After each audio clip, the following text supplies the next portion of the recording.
From Pacifica, this is Democracy Now! U.S. forces have launched a pair of airstrikes on southern Somalia.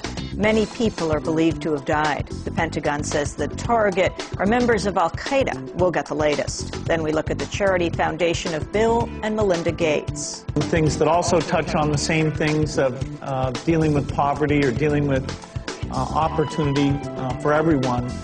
And so it's a big challenge for us to make sure that this money gets used in the right way. It's the world's largest private philanthropic organization, causing harm with the same money it uses to do good.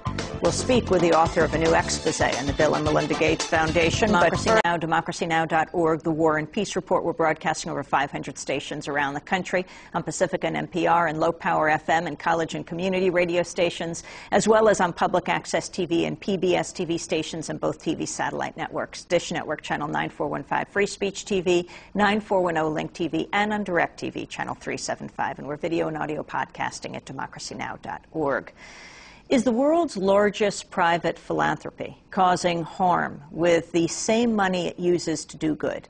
That's the question hanging over the charity of Microsoft founder Bill Gates and his wife Melinda today. The Los Angeles the Bill and Melinda Gates Foundation has made millions of dollars each year from companies blamed for many of the same social and health problems the foundation seeks to address. The Gates Foundation has an endowment of more than $31 billion. The investment mogul Warren Buffett has pledged an additional $30 billion, delivered in incremental sums. Since its inception 6 years ago, the foundation has committed more than $11 billion to programs around the world. This includes major grants for vaccine and immunization programs, HIV and AIDS research, and public education here in the United States. But the LA Times investigation reveals the Gates Foundation's humanitarian concerns are not reflected in how it invests its money. In the Niger Delta, where the foundation funds programs to fight polio and measles, the foundation's also invested more than $400 million in companies like Royal Dutch Shell, ExxonMobil, and Chevron. These oil firms have been pollution many blame for respiratory problems and other afflictions among the local population. The Gates Foundation has investments in 69 of the worst polluting companies in the U.S. and Canada, including Dow Chemical. It holds stakes in drug companies whose drugs cost far beyond what most AIDS patients around the world can afford. Other companies in the foundation's portfolio have been accused of transgressions, including forcing thousands of people to lose their homes, supporting child labor, defrauding and neglecting patients in need of medical care. Overall, the LA Times says nearly $9 billion in Gates Foundation money is tied up in companies whose practices run counter to the foundation's charitable goals and social mission. And that number may be understated. The Gates Foundation has not provided details on more than $4 billion in investments it says are loans. The Gates Foundation refused to talk to the LA Times about specific investments and whether it planned to change its practices. We also contacted the Gates Foundation for comment, but we didn't get a response. Charles Pillar, the lead reporter on the Los Angeles Times investigative team that broke this story, joins us now from Los Angeles. We welcome you to Democracy Now! Thanks very much. It's good to have you with us. Why don't you start out where you began your two-part series, and that is in Nigeria with a 14-month-old boy named Justice. Tell us about him. Yes, well, the region of the Niger Delta, of course, is a very important economic zone for Nigeria. It's where the vast majority of their oil and gas is generated. And as a result, American companies and other European companies as well have been given pretty much a free rein in developing oil in what is, unfortunately, a very unstable and often corrupt environment. The angle that we looked at specifically, of course, is that we wanted to see whether the charitable goals, the very noble goals of the Gates Foundation, namely in Nigeria, trying to eliminate polio and measles, were in any way undermined or affected by some of their investments in the oil companies that are so important as an economic force in that region. And Justice Etta, the baby that was featured in our story, lives in a village, more like a shanty town, called Ibocha, which is, the name Ibocha means, in the local language, City of Lights. And the lights are gas flares that are blazing 300 feet into the air day and night from an oil plant operated by the Italian oil giant Eni.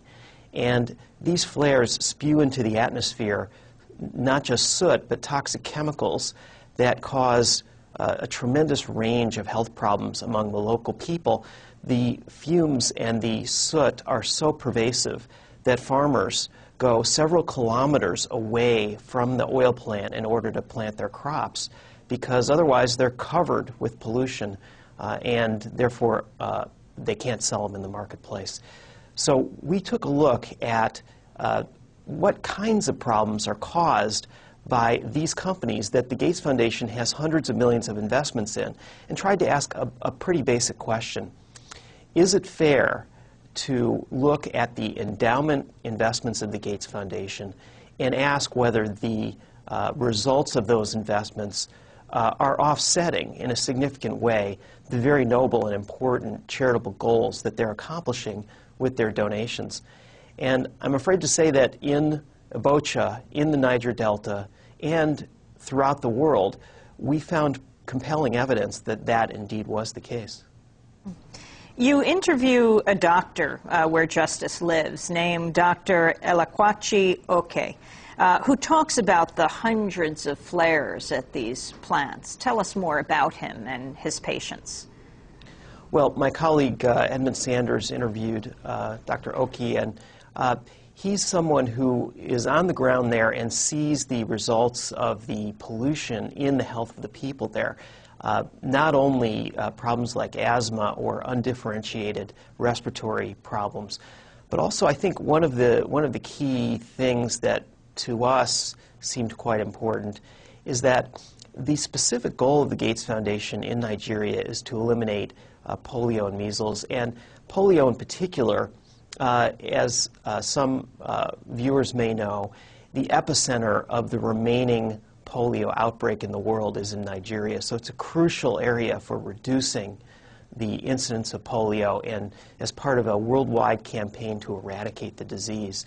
And the problem is that the pollution from these plants, which is so pervasive throughout the countryside, not only causes respiratory problems, but also has the effect, according to health authorities in Nigeria, and I might add that these their views were validated by scientific studies that we were able to find, that these pollutants actually reduce immunity and make the children that are being vaccinated more susceptible to diseases like polio and measles than they otherwise would be. Moreover, many of the parents of children in this area are reluctant to vaccinate children who are suffering from respiratory ailments. They feel that the vaccinations may further weaken their children, rightly or wrongly. And ironically, these are vaccinations that are very important to the children. So what we were able to determine was that there's no pure balance sheet in these matters. It's difficult to know exactly how much the good works of the Gates Foundation in Nigeria are offset by this pollution. But what we do know is that they are contributing on both ends of the problem. And that we found was something that in itself would not be a problem if the foundation were examining its own investments carefully. We should point out that the kind of flaring you're describing